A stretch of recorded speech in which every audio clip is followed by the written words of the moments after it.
নমস্কার। কলা রহস্য কলা রহস্য কলা রহস্য কলা রহস্য বলছি কেন, এবার আমি বলছি। এই যে আমার বাড়ির সামনে, আর এই যে আমার আগে দেখাচ্ছি, এই যে আমার সিঁড়ির কাছে এই যে জালনা, আর জালনা দিয়ে দেখা যাচ্ছে এই একটা বাড়ি।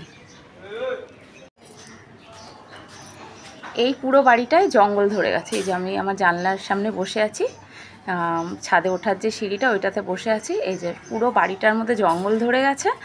আর ওইখানে যে একটা আম গাছ দেখা যাচ্ছে দূরে, ওই আম গাছটায় অজস্র পরিমাণে আম হয়েছিল। আর এই যে দেখাচ্ছি এবারে, এই যে এই একটা কলার কাঁদি। এর আগেও আমি আমার একটা ভিডিওতে এমনি গানের মাধ্যমেই কলার কাঁদিটা দেখিয়েছিলাম, বেশ অনেক দিন আগেই। এবার এই কলাগুলোও কিন্তু পুরো পেকে গেছে। এবার নীল ষষ্ঠীর দিন ওই বাড়িরই একজন মেম্বার, এবার আমি ফিরে আসছি সেই মেম্বারদের কথা নিয়ে।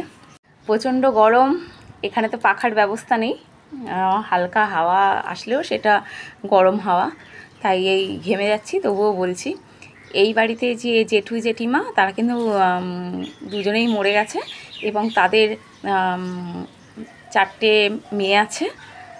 বাড়িতে বাস করার মতো কেউ নেই, এবং প্রত্যেক মেয়েরই অনেকটা করেই বয়স হয়ে গেছে, প্রায় বলা যায় বয়স্ক বললেই চলে। এবং তাদের ছেলেমেয়েরাও হয়তো কারো বিয়ে হয়েছে, কারো বিয়ে হয়নি, এবার সবাই আছে। এই বাড়িতে যে আম গাছটা দেখালাম, অজস্র পরিমাণে আম হয়েছিল, তাই এরা না থাকাতেই কেউ পেরে নিয়েছে, সেটা আমি আমার জানলা দিয়ে রেখেছি।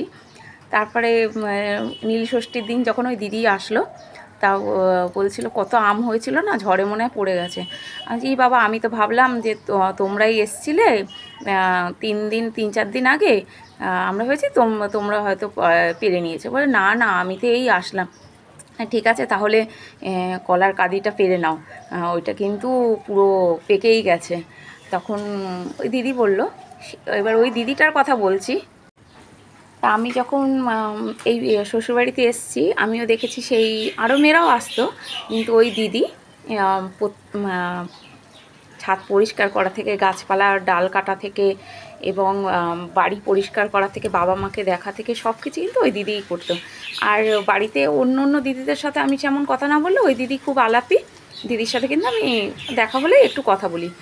প্রায় সময় এসে ওই দিদিরা পরিষ্কার করে যায়, এবং বাড়িটা বিক্রি করার জন্য 4 বোনই চেষ্টা করছে। কিন্তু এই কলার কাঁদিটা যে পেকে গেছে, আমি কিন্তু দিদিকে বললাম, দিদি পেরে নাও। তখন দিদি একটুখানি নির্জীব অবস্থায় বলল, আমার একা পারলে হবে না। হ্যাঁ, তখন আমি বুঝতে পারলাম, তাকে আমি আর কিছু বলিনি, আমার কি দরকার আছে বলার। তা আমি বুঝতে পারলাম যে হয়তো 4 বোন আছে, কিছু একটা ব্যাপার আছে, একা তার পারার অধিকার নেই।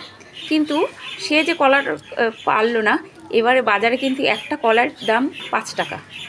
এই কলাটা মানে কাঁদিটায় কম করে 200 পিস তো কলা আছেই, কম করে, মানে একদম কম করে আমি বলছি, কারণ অনেক বড় কলার কাঁদিটা।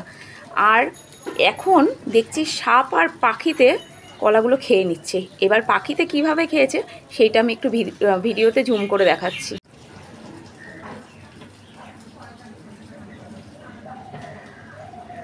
এই যে দেখা যাচ্ছে, এইদিকে যে কলাগুলো, ওগুলো কিন্তু পাখিতে পুরোটাই খেয়ে নিয়েছে। আর কলাগুলো যেইভাবে পেকে গেছে, ভেতরে পোকা হয়ে যাবে, কেউই খেতে পারবে না। ভগবান দিয়েছে মানুষ খাওয়ার জন্য। আর যথেষ্ট আমাদের এই পাড়াটা খুবই ভালো, যে কেউ রাস্তার থেকে কেউ যদি মনে করে যে আমরা পেরে নিতে পারতে পারবে, কিন্তু সেই রকম দুর্ভিক্ষ অবস্থায় যে চুরি করে খাবে সেই রকম হয়তো কেউ নেই। তবুও একটু খুব ইচ্ছা করলো যে মানুষ খাওয়ার জিনিস ভগবান দিয়েছে, মানুষ খেতে পারছে না। হ্যাঁ, পাখিদেরও ভগবানই সৃষ্টি করেছে, তারাই খাক।